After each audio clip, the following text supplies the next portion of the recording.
It's June already, and it was somewhat unorthodox. Mum hired in professional help twice, so naturally, we filmed twice. Well, we had to show you shearing. Do you know what? I've sheared in my entire life about 20 sheep. And let me tell you, when you see shearers and they sit there and that sheep sits there and it does what, I can't tell you how difficult it is. I done it at college and oh my God, I thought I was going to die. The sweat and sheep trying to escape, and they make it look easy. And let me tell you, that is a tough job. That really is a tough job. I'm so used to growing up with Mum, trying to do everything possible on her own. Thank goodness shearing isn't one of those things.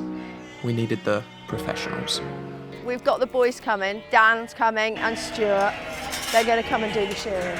They've been doing the shearing now for me for 3, if not 4 years, and they're really great lads. They both own sheep themselves and I really like the way they do the shearing. They're very kind to the sheep.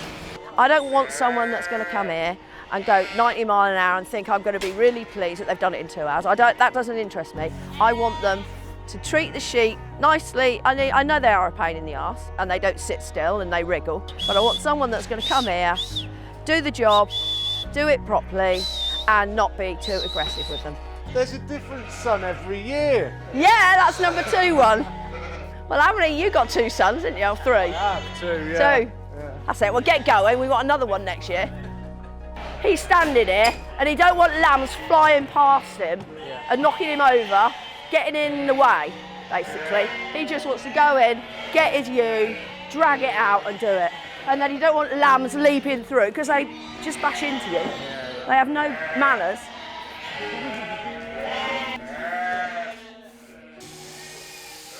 They'll put their special shoes on. Shoes? Yeah, they have special moccasins.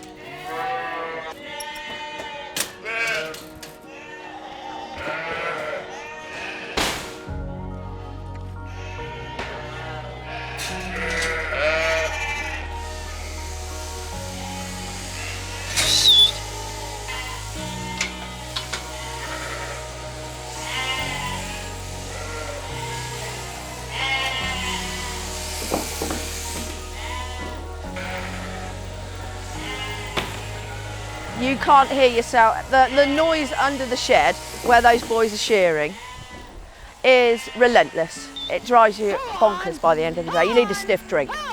Yeah? Get him through that. Put his head in there, Rufus. Push his arse up like a wheelbarrow. It's hot as hell, usually, because you can't shear in the cold weather. So it's usually really, really hot. And the flies, as we're standing there rolling fleeces, the flies are landing, so we're like, you know, this all the time. Watch the flies, they're biting you. The reason we shear the sheep is because their wool is this long and it's really hot, and they get a bit of muck on them and then they get fly strike. The ones that have had it, have had it on their shoulder. Sometimes they go around the back of the sheep, and if they're a bit mucky, the flies come along and think, oh yeah, that smells nice. So they come, yeah, this is where we're going to nest in here. So they start laying their eggs. They're pretty sneaky and cunning. Yeah, gross. They like dirty fleeces, you know, mucky behinds, rotten feet.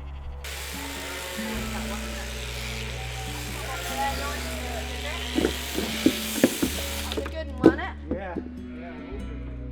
Remember the sheep with mastitis from April? Well, the injections worked, she's still alive, but this is the aftermath. It's not very pretty. I knew the bag was purple when we done it, so I knew she was going to lose her bag. Knew it. Fred! Part of the charm of filming on a farm is the unpredictability of it all. June was no different. There was a brilliant little surprise hiding right around the corner. That's a Brucey bonus. That was born. A Brucey bonus? Yeah. Look, that's an immaculate conception. That's it. I'll just leave it at that. The new addition. I think they call them cuckoo lambs. I won't upset her. You're fine, you're fine. You know the cuckoo, the bird, that's what farmers call these little late lambs, you know, these little unexpected gifts. Although the price is rising, wool is worth surprisingly little to farmers. Fleeces from over 100 sheep just about cover the cost of Stuart and Dan. It's only really continued by most farmers for the sake of the sheep. I was looking at last year's wool check was, I think, 340 quid. I've got to pay Dan and Stuart, obviously. A few years ago, people were not even bothering to take their wool to the wool staplers because it was worthless. But now, thank God, it's the most wonderful natural product. They're now using it, you know, in the garden centres and things. They're using it in hanging baskets and insulation, and obviously still use it for the carpet industry and stuff. But yeah, it's used a lot more now, which is excellent. Yeah, shearing's great. It's really, really hard work, but it's such a good thing to get out of the way. Every farmer, when they've done their shearing, it's like, oh, thank God for that, another year. It's just like when that wool is off, they must feel like $1 million. The relief for us is great. It must be. Yeah, it must be fantastic for the animals, eh? Definitely. June also happens to be around 9 months before you want calves to be born. So we headed over to the yard to catch up with the main man, Jonathan. Jonathan is going with all the cows and calves up Costa. Yeah? Majority of people calve in the spring. Right. They calve in May and then they're all in the sheds anyhow, Yeah. and you can keep your eye on them, sort them out, tag them, castrate them, do all your treatments on them, and then they go out for the summer. And how long does it take before they have a calf? The gestation is 9 months. 9 months. 9 months. So they've had Charles with them, but now they're going to have Jonathan. They're going to have a change, so I don't know what they're going to make of him. There's going to be some weird reactions, because some of the cows are like, yeah? They like a Oh yeah, they're going to be flirty. Oh, right. Oh yeah. Excited to see it. Yes, so we want to see how Flirty that cows. goes. Yeah, when I first got him, I've had him 12 months now. He's just been with small groups, and now he's going with the big. Yeah, so Okay, cool. let's see how he gets on. Oh, Sue! Boy, you clever. Thank you. Get a bit of string around there today so I can jab him. Jonathan, you're so big. Look at the flies on him. I love his moo so much. We're going to get him in here. I'm going to get the trailer around. We're going to load him up and he can go with the cows. Undo that, Ruth. He's very soft, isn't he? Oh, that trailer's struggling under the weight.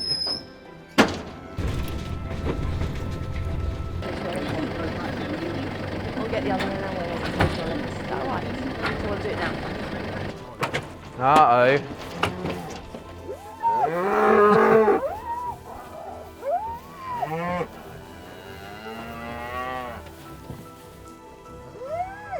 What do you think then, Jonathan?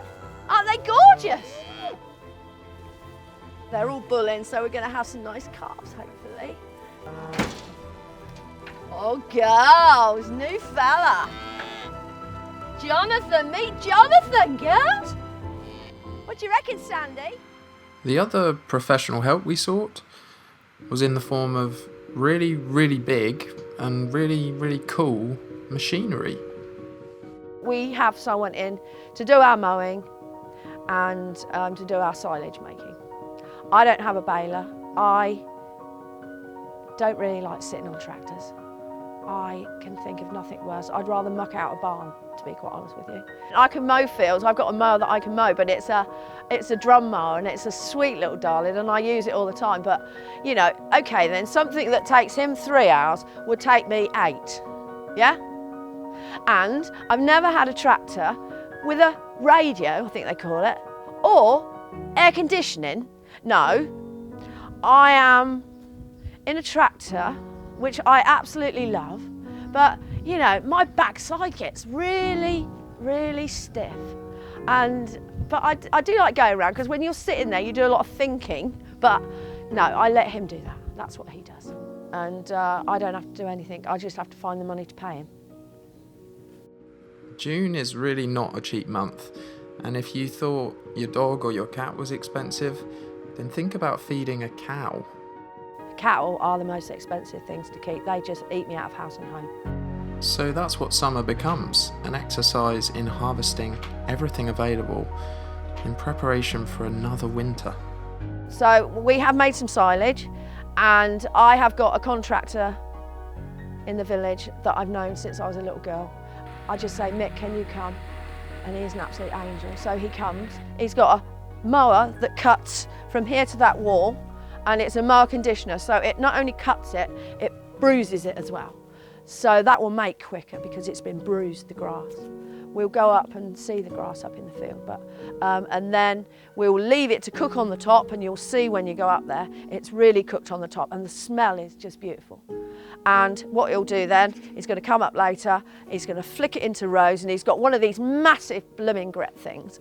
I can't tell you the size of this thing, and it will put 2 into 3, 4 rows into one. So you're saving on diesel, and then he is going to bale it and wrap it. Hay is dried grass. It's baled so it can be stored easily for winter, and silage is essentially pickled hay in which you seal the bales to keep oxygen out, which then ferments. It's more expensive to produce because there's the additional step of wrapping. It's like black cling film.